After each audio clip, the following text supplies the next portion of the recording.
NEET paper leak मामले पर youth Congress का प्रदर्शन, तस्वीर प्रदर्शन की आप देख सकते हैं। पेपर दोबारा कराने की मांग को लेकर यह प्रदर्शन हो रहा है कि पेपर को दोबारा कराया जाए। नीट पेपर लीक मामले पर यूथ कांग्रेस का प्रदर्शन इस मांग के साथ कि ये परीक्षा दोबारा कराई जाए। इसमें पारदर्शिता की बहुत ज्यादा जरूरत है।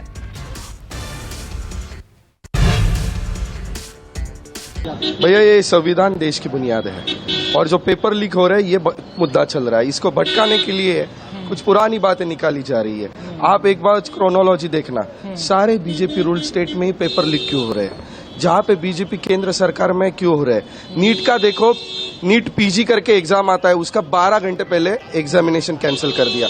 बच्चे को 600 किलोमीटर जाना पड़ता है पीजी नीट क्लियर करने के लिए, एग्जाम देने के लिए। 12 घंटे ये स्टेट गवर्नमेंट एग्जाम कैंसिल करती है, इतनी क्यों डरी हुई है। तो ये पेपर लीक का मुद्दा कांग्रेस के मैनिफेस्टो में था और वही बात हम कह रहे थे कि ये बहुत बड़ी दरकरार है जो बच्चों को परेशान कर रही है। ध्यान हटाने के लिए आप साहब, आप कौन से स्टेट से हैं? हम महाराष्ट्र से। तो ये ध्यान हटाने के लिए है कि आपातकाल का मुद्दा सामने लाया जा रहा है, संसद में मौन है। ये पहले से ही भाजपा की रणनीति रह चुकी है। हाँ। जब भी हमने गरीबी की बात की, महंगाई की बात की, बेरोजगारी की बात की, वो कोई ना कोई मुद्दा आगे लेके आते हैं। जिस प्रकार राम मंदिर का मुद्दा ले आए, वो सेना का मुद्दा ले आए। लेकिन अभी जनता जो है वो होशियार हो चुकी है। वो अपने जो बेसिक नीड्स है उसके बारे में सोचती है। उन्हें अपने बच्चे जो है, उनके बच्चों का भविष्य उज्जवल चाहिए। उन्हें ये जो पोलराइजेशन है वो नहीं चाहिए। हाँ। आप लोग भाई साहब, आप कहाँ से? पुणे से।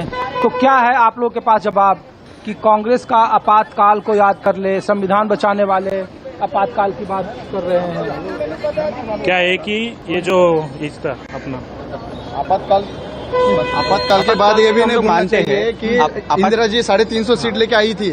आपातकाल के वक्त जो है, जो चीज उस वक्त लोगों ने जो है सरकार गिराई थी, इवन इंदिरा जी को भी गिराया था, राहुल जी ने भी इसके ऊपर उनका एक्सेप्ट किया है कि वो गलत था। अब वो चीज हो गई, उस चीज को 50 साल हो गए, आप उसी चीज को आज रो रहे हो, ये कर रहे हो। आप बात करिए ना, नेशनल सिक्योरिटी की बात करिए। आप क्यों नहीं, आप नेट की जो भी चीज हो रही है, आप व्यापक घोटाला देखिए। महाराष्ट्र में जो हुआ है, महाराष्ट्र में भी जो है 3 एग्जाम घोटाला पिछले 4 महीने में हुआ है, उसके ऊपर भी कोई कार्रवाई नहीं हो रही है, उसके ऊपर कोई कड़ी सजा नहीं हो रही है। जो राजस्थान में 10 साल की सजा, जो राजस्थान गवर्नमेंट में अशोक गहलोत जी ने 10 साल की सजा की थी, अब तक सेंट्रल गवर्नमेंट को इतना समय क्यों लगा है? आते हैं